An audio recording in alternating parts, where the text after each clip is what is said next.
네, 남북이 북한 예술단을 평창 동계올림픽에 파견하기 위한 실무 접촉을 내일 판문점 북측 지역인 통일가게에서 개최합니다. 우리 측이 제의한 차관급 실무회담의 개최 여부는 아직 확정되지 않았습니다. 네, 통일부에 나가 있는 취재기자 연결해 보겠습니다. 김혜영 기자.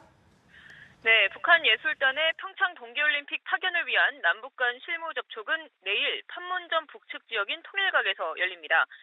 구체적인 시간은 확정되지 않았는데요. 우리 측이 제의한 오전 10시 개최안에 대해 오늘 중으로 북측이 답변을 보내올 것으로 보입니다. 남과 북은 휴일인 오늘도 오전 9시 30분부터 일정 조율 등 추가 협의를 위해서 판문점 연락 채널을 가동했습니다. 다만 정부가 제안한 평창 동계올림픽 참가와 관련한 차관급 실무회담에 대해선 아직 북측에 회신이 없는 상황입니다. 정부는 천혜성 통일부 차관을 수석 대표로 하는 차관급 실무회담을 내일 오전 10시 판문점 평화의 집에서 열자고 이틀 전 제의했습니다.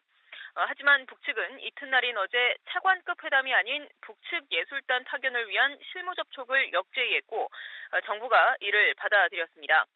따라서 우리 측이 제의한 차관급 실무회담에 앞서 북측 예술단 파견을 논의하는 실무 접촉부터 일단 성사가 된 상황인데요.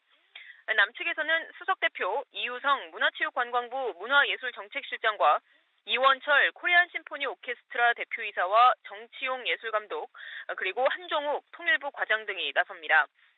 북측에서는 수석 대표 권혁봉 문화성 예술공연 운영국장 외에 윤범주 관현악단 지휘자와 현송월 단장 그리고 김순호 행정부단장이 나올 예정입니다. 실무 접촉에서는 북한 예술단의 면면과 규모, 방남 경로, 공연 장소 일정, 그리고 공동 문화 행사 개최 등에 대해서 논의가 이루어질 것으로 보입니다. 일단 내일 예술단 파견을 위한 실무 접촉이 열리는데 북한이 왜 예술단 파견 카드를 먼저 꺼내들었을까요?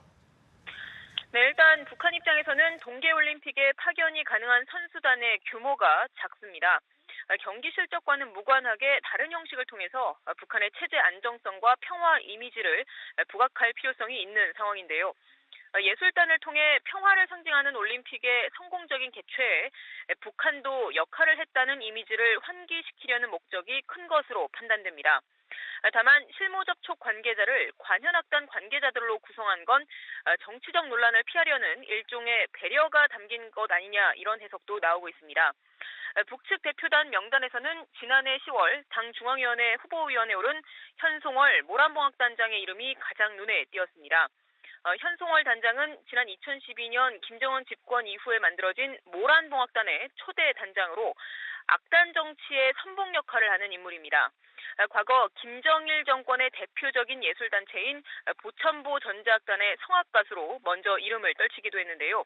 한때 처형설도 나왔지만 대령격인 대좌 군복을 입은 모습과 또 악단을 이끌고 중국 베이징을 방문하는 모습을 통해 건재를 알린 바 있습니다. 지금까지 통일부에서 전해드렸습니다.